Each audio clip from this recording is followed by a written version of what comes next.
A very warm welcome back to AM Live, and of course we're on to our interview segment where we discuss very trending and of course up-to-date information in Nigeria and across.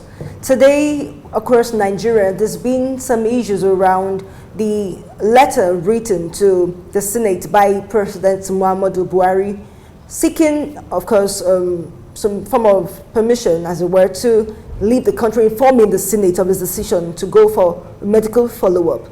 Besides that, of course, there's been developments in the activities of the Nigerian Senate. The 2017 budget was presented 2 days ago, and all things being equal would be passed today, Thursday, May 11. And of course, different other issues within national developments, state of the nation. This morning, I have a veteran journalist, a director, who is also the director of the International Institute of Journalism in Ibadan, Oyo State.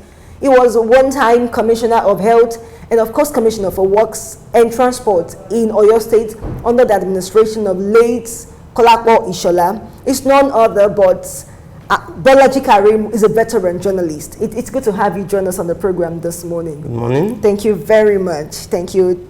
It would be very interesting to have you share your thoughts around the issues in Nigeria in such a time as this. But I'll ask you this first. There's been some controversies around the use of a particular statement by the president in his letter, which was sent to the Senate May 7, 2017, of course, as to his reference to the Vice President Osinbajo as the person who would coordinate the activities of the nation while he is away for medical follow-up. Such controversy as we've never seen around a letter written by the president. Why do you think this is happening now? He's written several letters, having traveled 4 different times since he took office May 29, 2015. Why do we seem to be suspecting his choice of words this time around? It's a matter of nomenclature. As a professional journalist, as somebody who works with words, you look at the content of the word itself. The president wrote the National Assembly in accordance with Section 141, Section 1 of the 1999 Constitution as amended. And what does the section of the Constitution say? It says when the president is on vacation or otherwise unable to discharge his duty and functions of his office until he transmits a written declaration to the contrary, such functions shall be discharged by the Vice President as acting President. It's a very simple word. Even if he fails to, even if he does not do it, statutorily, the Constitution has allowed him to perform that function. And you realize that what raised this eyebrow was the issue of the late President Yar'Adua. And that has been taken care of by subsection 2 of the same Constitution of 145 subsection 2, which now says that in the event the president is unable or fails to transmit to the National Assembly within 21 days, the National Assembly shall by resolution, simple majority of votes of the House, mandate the Vice President to perform the functions as acting President until the President transmits the letter or is ready to resume the functions. So why are we making a fuss about it? It's not shadow about nothing. It's just people are reading pure political insinuation into it. The word that is in question is the word the man did not say, you are looking at the verb, you are looking at the noun, they said to coordinate. And that is in line with Section 148, subsection 2b of the same 99 Constitution, which said that the President shall hold regular meetings. He must hold regular meetings with the Vice President, with the ministers and members of his cabinet. And for the purpose of when you look at Section B of Section 2 of Section 148, Section 2b of Section 148 of the 1999 Constitution as amended says, for the purpose of coordinating the activities. So whoever had written, had called that, was copied from Section 148, Section 2b, which says it is the president who should, or the acting president, who must hold meetings regularly with the ministers and with members of the cabinet for the purpose of coordinating the activities of the government. So basically, there isn't any issues. There shouldn't be issues around. It's a non-issue. You stop killing the fly with the sledgehammer. People are trying to bring political insinuations into it. No. People are trying to bring religious insinuation into it. It's unfortunate. The president and his five had been working conscientiously, harmoniously as a team, and we realized when the president was not available. It was the vice president that was even holding the National Executive Council meetings. Even when it was around, yeah, he was so fit to attend the meeting. And he has said it. But I like to refer to several other letters the president had written while he had to leave the country for medical checkups. Then he actually used the sentence, the vice president will perform the responsibilities accrued to my office. Perform. Carry out. And this is why Senator Habu is saying that. So why is he writing differently from the normal way it's written, the three different He said he wrote in accordance with section 145 of the 1999 Constitution. And what does the section say? That when he travels, when he's not around, or whatever happens, the vice president must take charge as the acting president. He has not, he said he was really in accordance with that section of the Constitution. Whether he uses the word he performs, he carries out, he coordinates, he oversees. He has not said the vice president will be coordinator. He didn't use the word coordinator for him. He coordinates, he oversees, in accordance with section 148 2B of the same Constitution. So basically what matters is that the president has carried out the injunctions, has and he cleverly stated that he's writing in accordance with section 145 which mandates the vice president to do what? To be the acting president. He has not quoted another section of the Constitution. Okay, thank you very much for that clarification. People should not read meaning. I've read a lot of things. Hey, people should now pray for Shibajo. The Yoruba, there is no ethnicity in the government. Don't bring ethnicity into it. Don't bring religious sentiment into it. What is it? Thank you very much. So basically, every doubt should be cleared as to the trust. Cleared. It was in accordance with section 145. What matters, like Ahmed Lawan, and section 145, subsection 1 says, when the president travels around, the vice president takes up responsibilities as acting president. He said, I'm writing in accordance with that section, and he goes ahead to use words from section 148, section 2B, which say that the president should constantly hold meetings with the vice president and members of the cabinet, the ministers, with the purpose of coordinating the activities. So he quoted from section 148, section 2B. Which he did that yesterday. I mean, the acting president held his first meeting after the departure of the president. The whole is greater than the sum of the parts. Like the Gestalt School of Psychology. People should try to put the words together. Okay, thank you very much. Now, just before we dive into the issue of the budget, which is presented to the the Senate by the chairman of the Appropriation Committee, National Assembly, National Assembly, the House of Representatives, and the Senate. Let's also look at the fact that while the president is away, which you said could be indefinite as determined. He didn't use the word indefinite. Okay, would be determined. As determined by so it's not accurate. We do not have an accurate record of time that it would be spending in the UK. But away from that issue, while the vice president steps in as acting president, what responsibilities face him at the moment in such a time as this in Nigeria? What would you expect that he does, even in the midst of the Nigerian speculations as to whether or not he's coordinated vice president or he's acting president? It was not called the coordinator. You've cleared that. What are the issues facing him at the moment? Ahmed Lawan, majority leader of the Senate, has said we have serious issues we should be looking at, away from the point of order raised by Senator Mao Ohabuna. What should be the focus of the presidency, particularly as coordinated or has been coordinated by the vice president? Yes, to coordinate the activities of the acting president. What politics, economy, security? These are issues that are actually facing the nation. The issue of security, the economy is bad. And we thank God that it's unfortunate Nigeria made itself a monolithic economy. because we rely solely on petroleum. And then there should be diversification. And when we talk of foreign exchange, the issue, the preponderant issue facing the country is the inability of the nation to have enough foreign exchange, because we rely much on what? On foreign food, on foreign goods. But thank God, the economy has improved or picked up, and that depends. There is no way even whether the president is the one in charge or it is the vice president. It is what the nation does. Are we ready to support the government? Are we ready to look inward for most of the things we do? Are we ready to ensure that the economy is buoyant?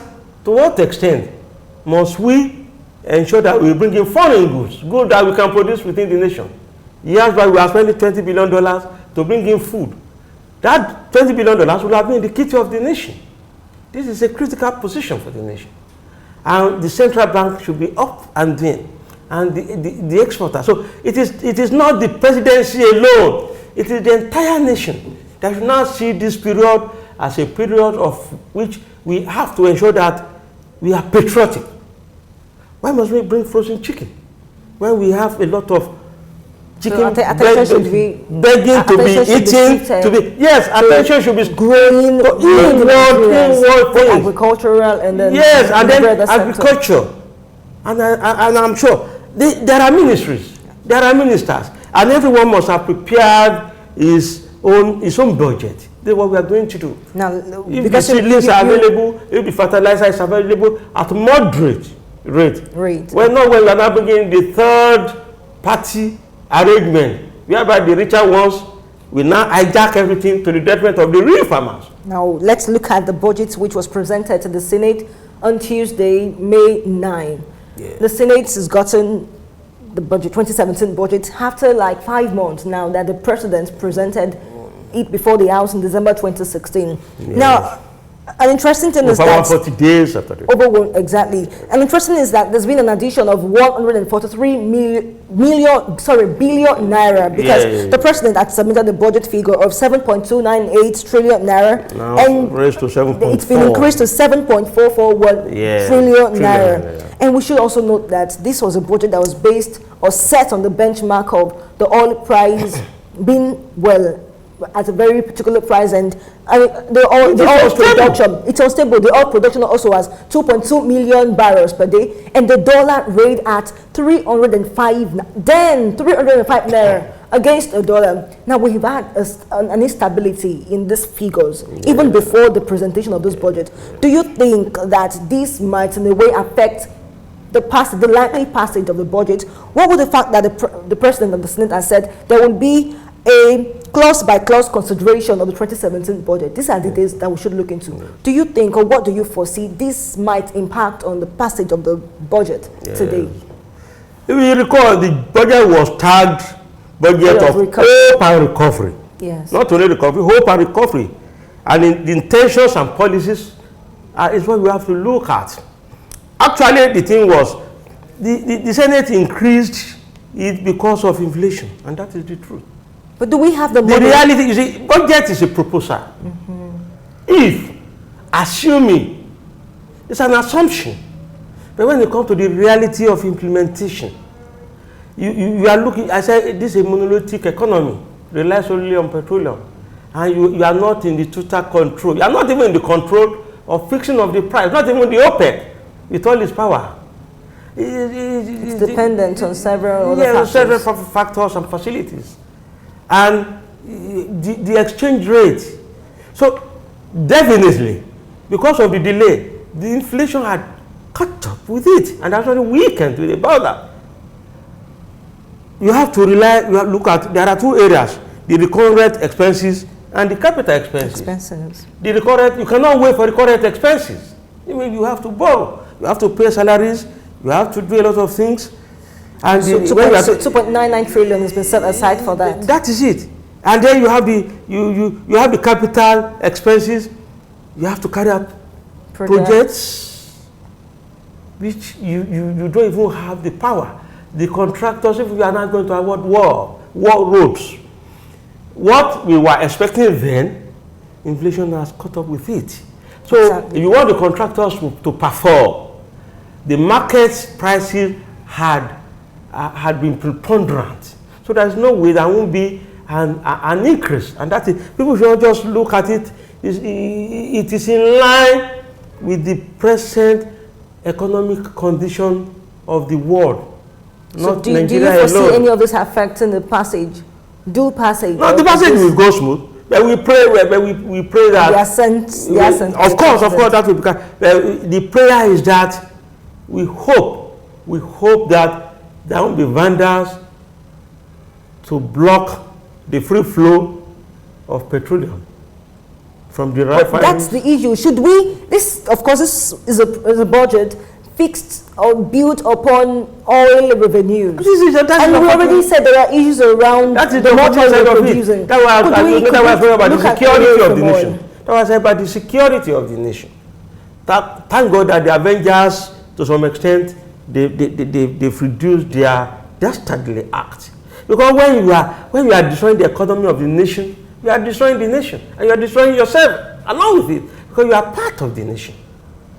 We don't have power to fix the price of Exactly, crude oil. we don't.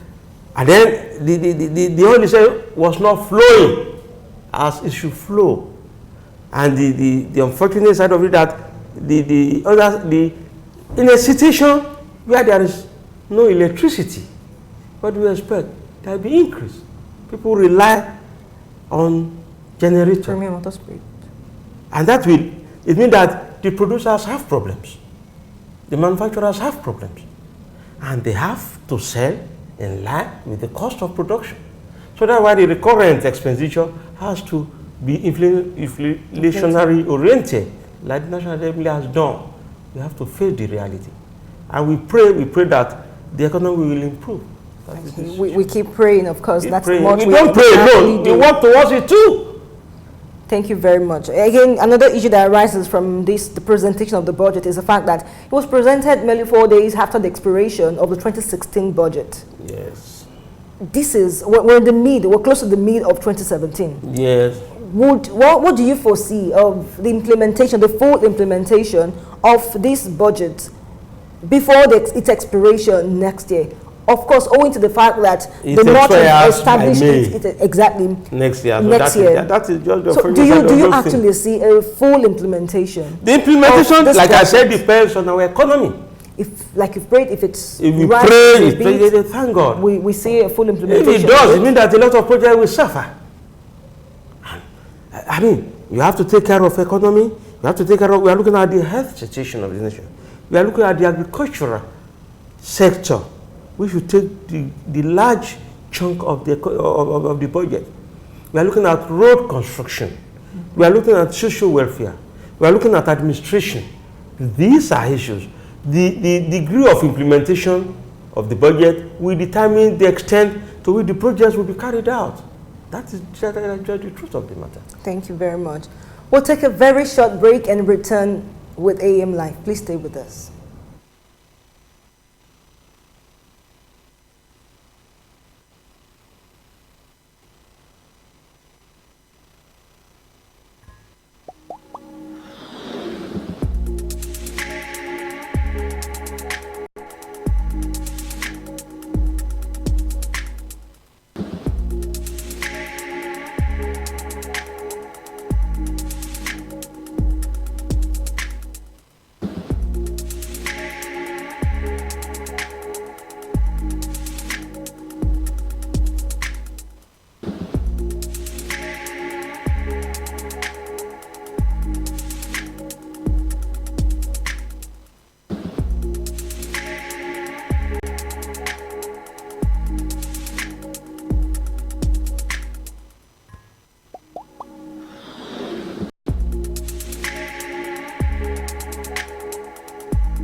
Thank you very much for staying with us. It's still AM Live, and of course, when we took the break, we looked at what we've been looking into issues around the nation, particularly the state of the nations.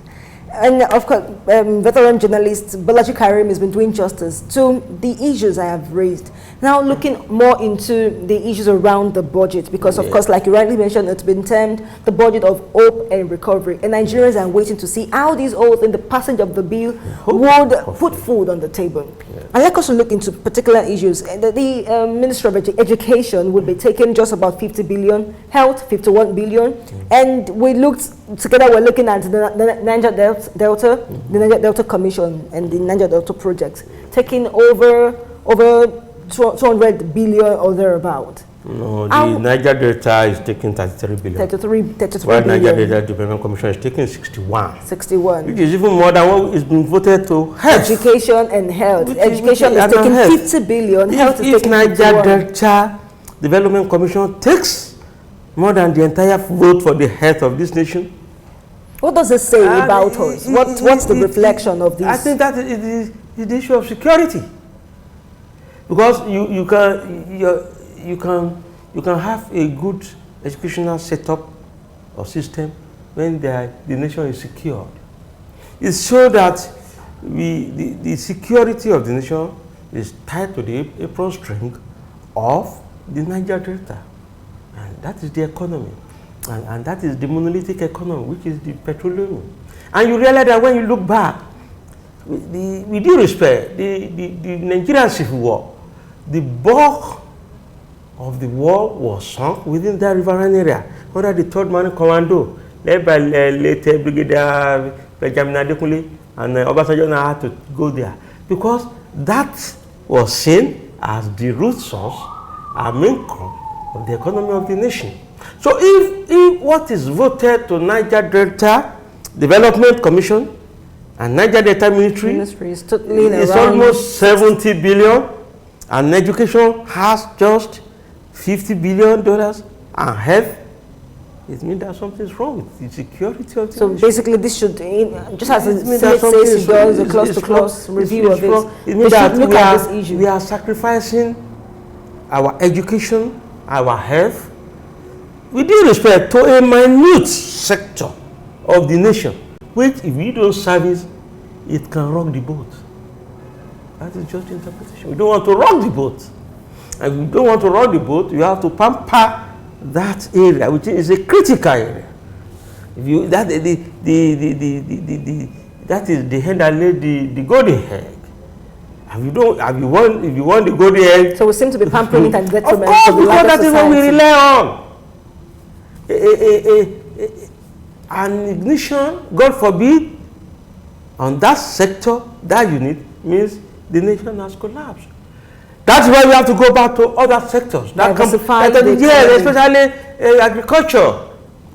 We've neglected agriculture for a long time.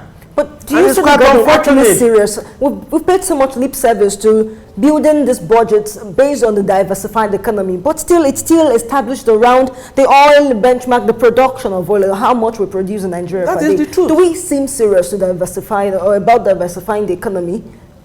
Totally. But when you look at what was voted for Power Works, we have 529 billion. Exactly, 529 It means that we should expect stability in electricity supply. A nation that does not have stability in the electricity supply of the nation is dead. There won't be manufacturing. So this again at least raises some that is how this is a preponderant chunk of the budget, food for power and works, and it takes the largest. It's taking 529 billion. Yeah, and water resources is taking 85 billion. But unfortunately, the basic concept of the way we look at the health is unfortunate. The Nigerian health system has collapsed. Actually, you have the primary, the secondary. The primary has not been taken care of. Talk less of the secondary. Before you now look at the tertiary. Who can afford the tertiary? Education is actually I'm talking of the health sector. It's so abysmal that even the president of the nation does not have confidence in the Nigerian health sector, which has collapsed. The government has not gotten what it should get from health. And we now rely, most of the time we now rely on India. With due respect, to mention the country. It's easier. I mean, we are under the same colonial umbrella together. We now rely on some nations. But they have gone a long way to develop that sector. Because we neglected our technology, we neglected the health facilities. We have the wherewithal in terms of the human resources. But what about the components of the hardware, which is just not there? Thank you and very much. We should look critically at this area. We cannot just let the health sector is gone. Now, I'd like us to take this last question around the budget, which is the fact that the proposal has been put at the aggregated revenue available to fund it at 4.97 trillion naira, meaning we might have to borrow a lot more to make up for it. Of course, that is the concept. Now, but we may be lucky. We may be lucky. Our foreign reserve, I have the concept that it will be blown up before the end of the thing. Because with the way things are going now, it looks hard. But that is it. We should learn from countries that are like us. Take a country like Norway.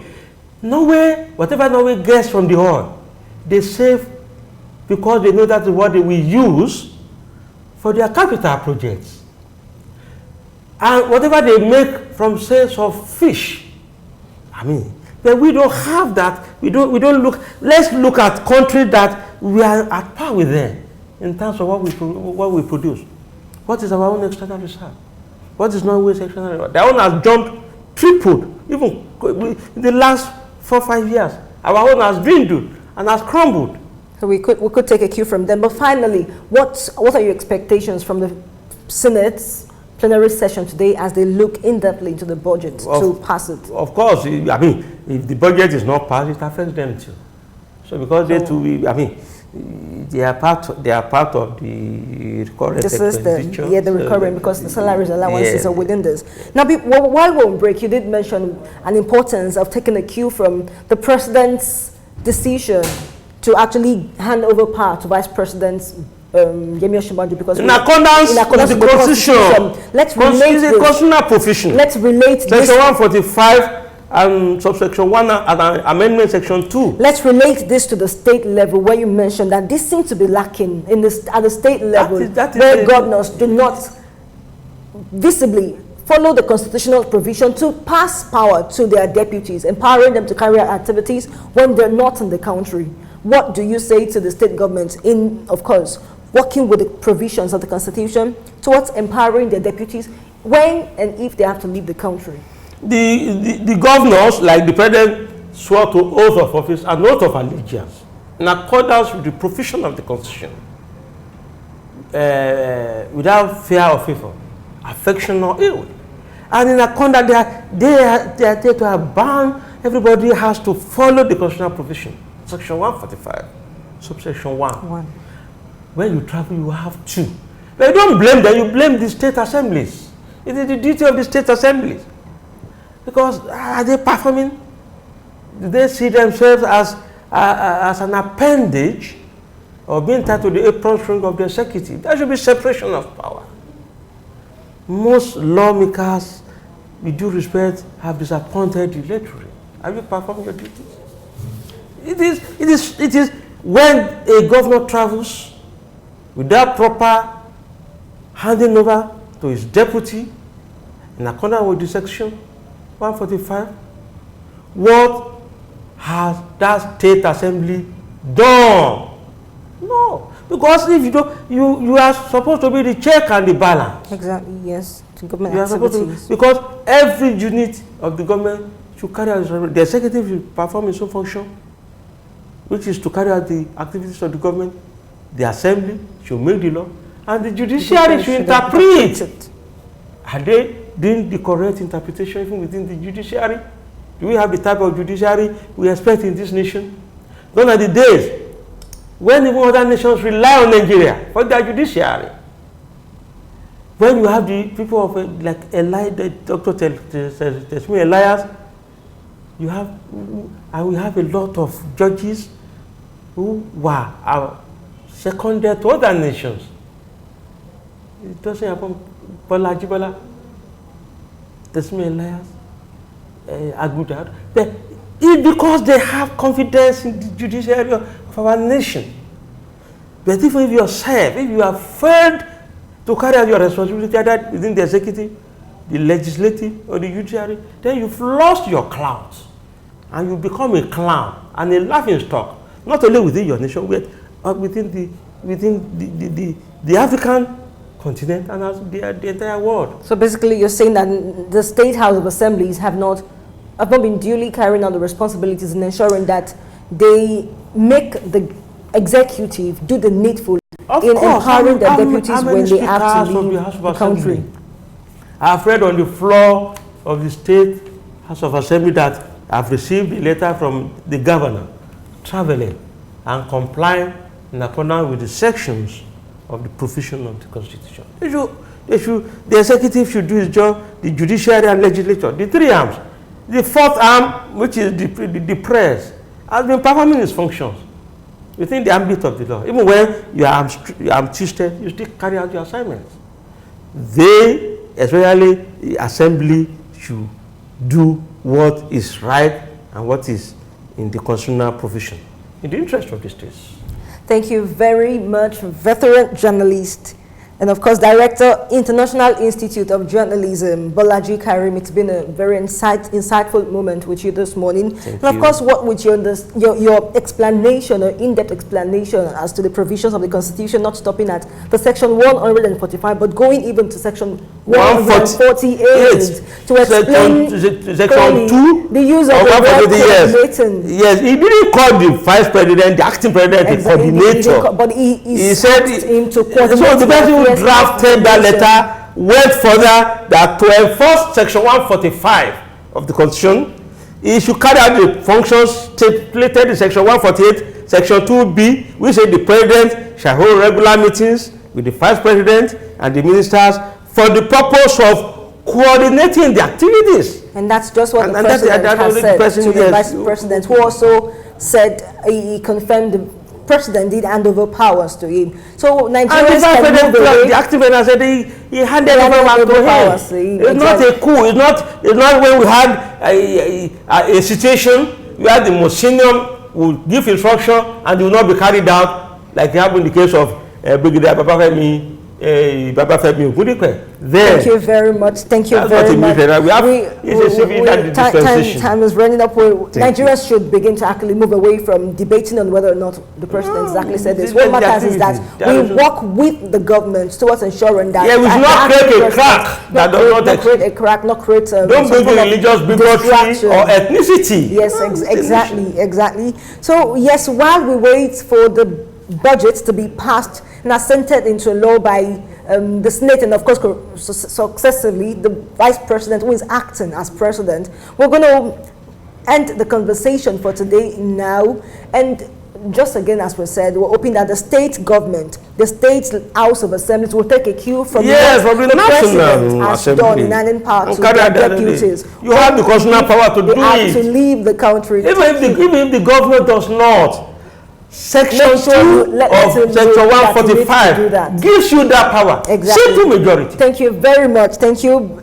Veteran journalist Bolaji Karim is the director of the International Institute of Journalism. He was one-time commissioner for health and of course works and transport under the administration of late Chief Kolakbo Ishola. It's good to have you. It's really been wonderful having you on the program. Thank you very much. And one is happy that much has even been voted for transportation. You have to. So we're expectant of very wonderful projects from the Ministry of Power Works and Housing. And particularly we should look into the health and the education. The health and education is ambition. But we have to end the program this morning on this note. Thank you very much for staying with us up until now. It's been a wonderful time on the program. I am Olajumoke Babalola. Do enjoy the rest of your day. AM Live continues tomorrow. Thank you very much. Thank you.